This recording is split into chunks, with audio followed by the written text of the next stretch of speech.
Are we live? We're live. Patrick, we're live? Yep. Well, let's see. Today it didn't turn out to be quite the great day that we thought it would be. We thought this morning we got some hoses we've been waiting on since August from Specialty Hose up in Ohio for the fuel nozzles for the new engine for 1611. Except there's a big problem with them. I'll kind of show you around the shop today. These guys are working on the last bit of pressurization issues with 1613, which was we had a problem toward the end of last season with pressurization altitude, and we've identified that. Most of which was done by Aaron. There was kind of accordion kind of boot on one of the flight controls that had torn, so it took 2 or 3 weekends to extract, take the wing apart to get to it, and then put the new boot on, put the wing back together. We tested it, works great.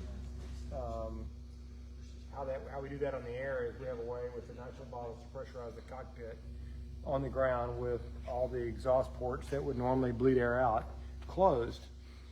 That means somebody, a volunteer, that'd be me, in this case, has to wear a helmet and a mask so that I can wear pure oxygen, breathe pure oxygen inside, so that the environment that is now pure nitrogen, so I don't go to sleep in there, so we can check the pressurization and it's squallow like you would in an airplane climbing up.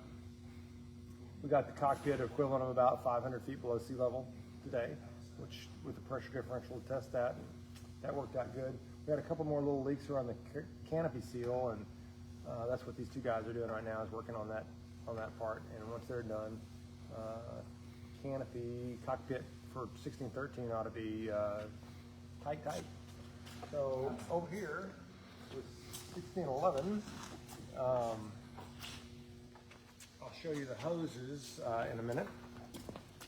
Bill, you got the hoses? Oh, I bet there's one in the box.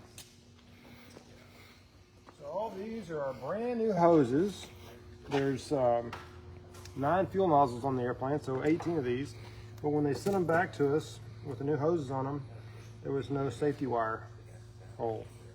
So on this jet airplane, every little piece is safety wired.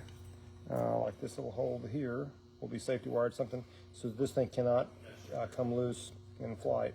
So with this screws on, there should be a safety wire hole here and a safety wire hole somewhere here that we can wire across that would prohibit this from loosening up in flight. This was quite the setback for us because this literally was the only thing we had left to do before the tail goes back on, and so this not having safety wire holes cost us about a week, maybe a little longer in progress. The tail would have been back on by this time this afternoon probably, and we've been well on our way to test flight on the aircraft by a week's end.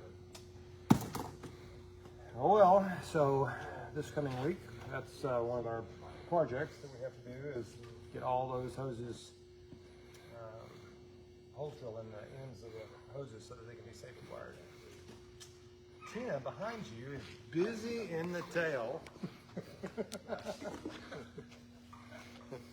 She's been greasing all the control rod ends back in there and then cleaning, which for us is how we look for errors in the aircraft. So if you look down at the bottom where you have stringers and ribs, any kind of FOD that we would pick up throughout the year would be laying in these channels.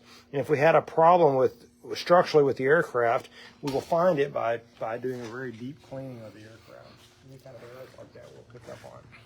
So that's pretty much it for this weekend's update. Hopefully, by next weekend we'll do maybe a couple updates during the week. We'll get the hoses back from a machine shop after they fix the error, and 1611 will be ready for its first test flights or two. Our first air show is the 3rd weekend, I think, of February in Laredo, Texas with 1611. Everybody, have a great weekend. See ya.